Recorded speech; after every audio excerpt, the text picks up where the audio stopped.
महायुतीत पुन्हा एकदा बाप काढला जातोय का असा सवाल उपस्थित केला जातोय, कारण भाजपचे आमदार परिणय फुके यांनी भंडाऱ्यामध्ये बोलताना शिवसेनेचा मीच बाप आहे असं विधान केलेलं. आपल्यासोबत शंभूराजे देसाई आपण त्यांची बातचीत करणार आहोत.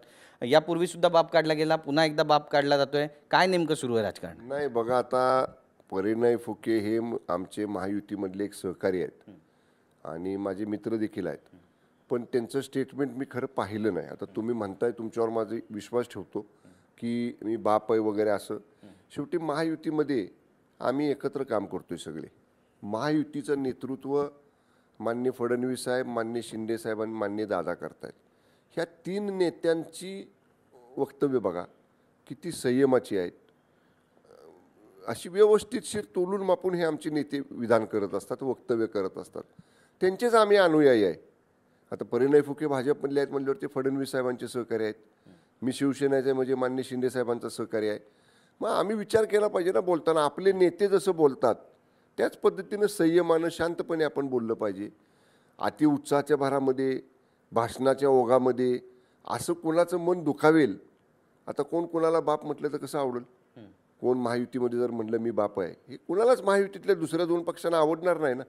म्हणून माझं स्पष्ट हेच म्हणणं आहे की आपण संयमानं बोललं पाहिजे, तोलून मापून बोललं पाहिजे आणि महायुतीमधल्या कुठल्याही पक्षांची मनं दुखावणार नाहीत असं आपण बोललं पाहिजे. महायुतीमध्ये आणखी एक पक्ष तुमच्यासोबत बाजूला असेल असं तुम्हाला वाटतं? कारण ज्या पद्धतीनं सध्या विधानं सुरू आहेत, सुप्रिया सुळे यांचं ज्या पद्धतीनं विधानं सुरू आहेत, बऱ्याचशा राजकीय घडामोडी घडत आहेत पडद्यामागे अशी पण चर्चा आहे.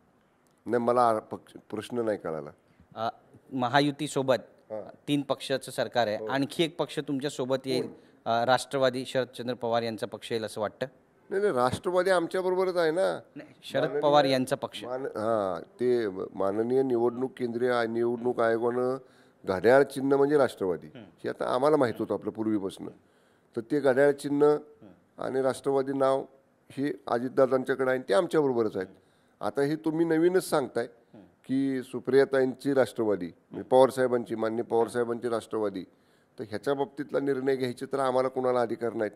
हे अधिकार केंद्रीय नेतृत्वाला आणि आमच्या महाराष्ट्रातले अधिकार ह्या आमच्या 3 मोठ्या नेत्यांना आहेत, शिंदे साहेबांना, फडणवीस साहेबांना आणि दादांना. आम्हाला तर काही तसं हालचाल दिसत नाही, तसं काय चिन्ह अजून तरी दिसत नाही. पण आता वरिष्ठांच्या मनात काय आहे हे आम्ही तर जाणू शकत नाही. आम्ही सैनिक आहोत, शिवसैनिक आहोत. आम्हाला वंदनीय बाळासाहेब ठाकरे साहेबांनी पहिल्यापासून सांगितले पक्षाचा आदेश की कामाला लागायचं. त्यामुळं तो आदेश आला एकदा आणि त्याप्रमाणे आदेशाची अंमलबजावणी करायला सांगितली की त्याप्रमाणे काम करायचं, एवढंच आम्हाला माहिती आहे. त्यामुळे आता हे काय येणार, कोण जाणार, काय माहीत नाही आम्हाला. उद्धव ठाकरे यांची डिनर डिप्लोमसी पाहायला मिळणार आहे 7 तारखेला आणि गांधी कुटुंबियांसोबत त्यांचं डिनर आहे. कसं पाहता याकडे? हो, आता बघा ना, एका बाजूला राज्यातल्या धोरणात्मक निर्णयांसाठी माननीय तत्कालीन मुख्यमंत्री आणि आत्ताचे उपमुख्यमंत्री एकनाथजी शिंदे साहेब दिल्लीला गेले. राज्याला काही निधी आणायसाठी गेले, काही धोरणात्मक निर्णयांसाठी गेले, राज्याच्या काही प्रश्नांसाठी गेले. तर लगेच टीका आमच्यावर त्यावेळी करायची की हे दिल्लीश्वरांच्या इशाऱ्यावर नसतात आणि दिल्लीश्वरांच्या आदेश घ्यायला दिल्लीला जातात, त्यांचं दिल्लीवरनं सगळं आदेश हालतात, हे आम्हाला म्हणायचे. मग आता हे तर 3 दिवस मुक्कामी आहेत. आता डिनर डिप्लोमसीला चाललेत म्हणजे डिनरला जात आहेत म्हणतात, पण डिनर 1-2 तासाचं असतं. माणूस कुठे, आता आपण मुंबईमध्ये असतो किंवा आपण अगदी इथनं दिल्लीला जातो, कुठल्याही गावाला आपल्या निमंत्रणात जातो, सकाळी जातो, डिनर करतो, संध्याकाळी परत येतो. आता हे 3-3 दिवस तिथं राहून काय पूर्वनियोजन डिनरचं करणार आहेत? मग मेनू कुठला ठरवायचा, व्हेन्यू कुठला असावा, डिनरची म्हणजे कुठल्या ठिकाणी ते असावं, मग कुणी कुठं बसावं, कुणी काय करावं हे ठरवायला जात आहेत का? मग कशासाठी 3-3 दिवस काय? एका बाजूला म्हणायचे की माझा पक्ष, माझ्या पक्षाचा मी मालक, मी माझ्या पक्षामध्ये सांगेल ते होणार, आणि मग 3 दिवस दिल्लीत जाऊन काय? जे वंदनीय शिवसेना प्रमुख साहेब बाळासाहेब ठाकरे साहेब सांगायचे की काँग्रेसला कधी मी जवळ घेणार नाही आणि काँग्रेसच्या जवळ कधी जाणार नाही, आता ही 3 दिवस जाऊन बिलगुन बसत आहेत काँग्रेसला दिल्लीत जाऊन. काय वंदनीय बाळासाहेब ठाकरे साहेबांना वाटत असेल त्यांच्या आत्म्याला, त्यांच्या मनाला, की जे दिल्लीश्वर त्यावेळच्या काँग्रेसचे मातोश्रीच्या दारात येऊन बसायचे बाळासाहेब ठाकरे साहेबांना भेटायला, आणि त्याच बाळासाहेब ठाकरे साहेबांचे सुपुत्र आता 3 दिवस दिल्लीश्वराच्या दारात जाऊन बसत आहेत. मग ह्याला काय म्हणायचं की वंदनीय बाळासाहेब ठाकरे साहेबांचं मन किती दुखावलं असेल त्यांच्या आत्म्याला किती यातना होत असतील की हे काय चित्र चाललंय महाराष्ट्रात. त्यांनी आता विचार करावा त्यांच्या सुपुत्रांनी. राज ठाकरे यांनी आज पदाधिकाऱ्यांचा मेळावा घेतला. खरं तर बरीचशी चर्चा होती की युती संदर्भात काहीतरी बोलतील उद्धव ठाकरे यांच्यासोबत, मात्र तसं काही त्यांनी सांगितलेलं नाही आहे. आदेशाची वाट पहा असं सुद्धा म्हणतात आणि महानगरपालिका निवडणुकीसाठी कामाला लागा असं म्हणतात. राज ठाकरे ज्या पद्धतीनं भूमिका घेत आहेत, आता शेकापच्या मंचावर दिसले, बच्चू कडू यांची सुद्धा जाऊन ते भेट घेणार आहे. काही नवीन समीकरणं महाराष्ट्राच्या राजकारणात उदयास येत आहेत असं वाटते तुम्हाला? नाही बघा, राज ठाकरे साहेब स्पष्ट वक्ते आहेत. म्हणजे आम्ही शिवसेनेमध्ये एकत्र असताना, जेव्हा आम्ही शिवसेनेमध्ये एकत्र काम करत असताना त्यांचा स्वभाव मी जवळनं पाहिला आहे. त्यांच्या ओठात एक आणि पोटात एक असं कधी नसतं. ते जे बोलतात ते स्पष्ट बोलतात, परखडपणानं बोलतात. त्यामुळं त्याने अजून तरी भूमिका राजकीय युतीची केलेली नाही. बघा तुम्ही, मी जबाबदारीनं शब्दप्रयोग करतोय, राजकीय युतीची त्यांनी भूमिका अजून स्पष्ट केलेली नाही. मराठी भाषेच्या मुद्द्यावर म्हणाल तर जरूर उबाटा आणि मनसे एकत्र एका व्यासपीठावर आली, हे महाराष्ट्रानं बघितलं.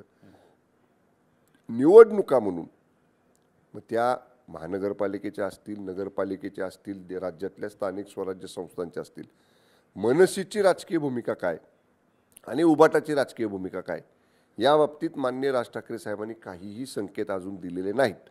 त्यांनी आज देखील काय सांगितलं, युती बाबतीत योग्य वेळी मी बोलेन, तोपर्यंत मनसे वाढवायचं काम करा, मनसेमार्फत बहुमत म्हणजे मनसेमार्फत निवडणुका लढायचं तयारी करा. त्यांनी त्यांच्या मनसैनिकांना निवडणुकीची तयारी करायला सांगितलंय. शेवटी त्यांचं नेतृत्व त्या पक्षाचं आहे, प्रमुख नेतृत्व आहे. ते ठरवणार आहेत ना कुणाशी युती करायची, कुठल्या अटीशर्तींवर करायची, कुठल्या मुद्द्यांवर करायची, कुठल्या कॉमन मिनिमम प्रोग्रामवरती करायची. हे मान्य राज ठाकरे साहेब त्यांच्या पक्षाचे नेते आहेत, ते स्वतः ठरवतील. आणि ते जेव्हा ठरवतील राजकीय भूमिका, मग आम्ही त्याच्यावर बोलू आमच्या पक्षाची भूमिका. ते जोपर्यंत राजकीय भूमिका ठरवत नाहीत, स्पष्ट जाहीर करत नाहीत, तोपर्यंत त्याच्यावर आम्ही बोलणं योग्य नाही. पण शिवसेना आणि मनसे यांची पण काही बोलणी सुरू, अशी पण चर्चा होती. उदय सामंतनी मी काय सांगितलं तुम्हाला, मनसेच्या बाबतीतला निर्णय घेण्याचे सर्वस्वी अधिकार हे माननीय राज ठाकरे साहेबांना आहेत. आता तुम्ही मला कशी उदय सामंत साहेबांचा विषय काढला. उदय सामंत साहेब 2-3 वेळा गेले राज ठाकरे साहेबांना भेटायला. त्यांच्याशी चर्चा करता करता राज ठाकरे साहेब एकदा म्हटले की शिंदे साहेबांना जेवायला बोलवा, जेवायला माझ्याकडे मी बोलवले म्हणून सांगा. साहेब गेले जेवायला, शिंदे साहेब त्यांच्याकडे जेवायला. तेव्हा मी त्यावेळी म्हणलं होतं की आपण एकमेकांच्या घरी चहा पाण्याला जातो, जेवायला जातो. आता मी तुमच्याकडे जेवायला आलो, तर येताना तुमच्याकडनं जेवून निघताना मी काय म्हणतो, गिरीशराव या आता एकदा माझ्या घरी जेवायला. तसं कदाचित शिंदे साहेब राज ठाकरे साहेबांना तिकडून त्यांच्या घरनं जेवून निघताना म्हणले असतील की राजसाहेब आता माझ्या घरी एकदा जेवायला या. मला माहीत नाही त्यांचं काय बोलणं झालं का नाही असं, पण असं जर बोलले असतील तर राज ठाकरे साहेब पण येतील त्यांच्याकडे जेवायला, त्यात काय. पण लवकर येतील असं म्हणा. आता मी विचारतो शिंदे साहेबांना, मी आता ह्या 2-4 दिवसात तरी माझी भेट साहेबांची झालेली नाही. उद्या माझी भेट होईल मान्य शिंदे साहेबांची.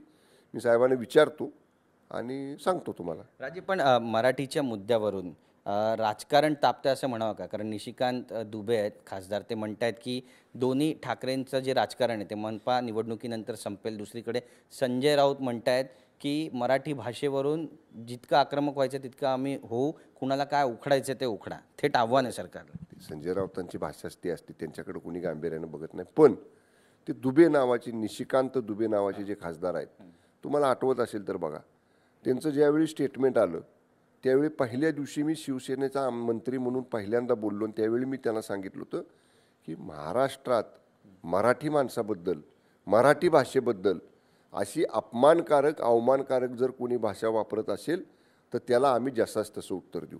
आम्ही कुणाला डिवचायला जात नाही, पण आम्हाला कोणी डिवचायला जर गेलं आणि मराठी भाषिकांचा, मराठी भाषेचा, मराठी माणसाचा तिकडं बसून जर तुम्ही अपमान करत असाल तर आम्ही सहन करणार नाही. बघा, आम्ही महाराष्ट्रात राहतो, आम्ही मराठी आहोत, आपल्याला सगळ्यांना मराठीचा अभिमान आहे. तसा आम्हालाही सगळ्यांना मराठीचा अभिमान आहे. तुम्ही तुमच्या राज्यात राहता, तुमच्या भाषेचा तुम्हाला तुमच्या राज्यात अभिमान आहे. इथं यायचं मुंबईत आणि मराठीबद्दल तुम्ही त्याचा अपमानकारक बोलणं करायचं, भाषा करायची, भाषा वापरायची, आम्ही नाही ते सहन करणार. आणि म्हणून आमची भूमिका स्पष्ट आहे. महाराष्ट्रात पहिली सक्ती मराठीची, महाराष्ट्रात पहिली भाषा मराठी भाषा, नंतर काही इतर भाषा असतील ते त्यांच्या जागी. नक्कीच. देवेंद्र फडणवीस यांनी एका वृत्तवाहिनीला मुलाखत दिली, त्यामध्ये त्यांनी म्हटलं आहे की शिवसेना जी फुटली, फोडण्याचं जे काम आहे ते शरद पवार यांनी सगळ्यात आधी केलं. या विधानाकडे नेमकं तुम्ही कसं पाहता? हां, भुजबळ साहेबांच्या वेळचं असेल. नाही आत्ताच 2019ला जो संघर्ष झाला होता त्यावेळी शरद पवार यांनी सगळ्यात आधी शिवसेना फोडली असं देवेंद्र फडणवीस म्हणतात. नाही मला त्यावेळची कल्पना नाही. मला वाटलं भुजबळ साहेब ज्यावेळी शिवसेनेतनं बाहेर पडले त्यावेळचा संदर्भ देतात का काय? नक्की. धन्यवाद राजे आमच्याशी बातचीत केल्याबद्दल. कॅमेरा पर्सन योगेश कदमसह गिरीश गायकवाड, TV9 मराठी, मुंबई.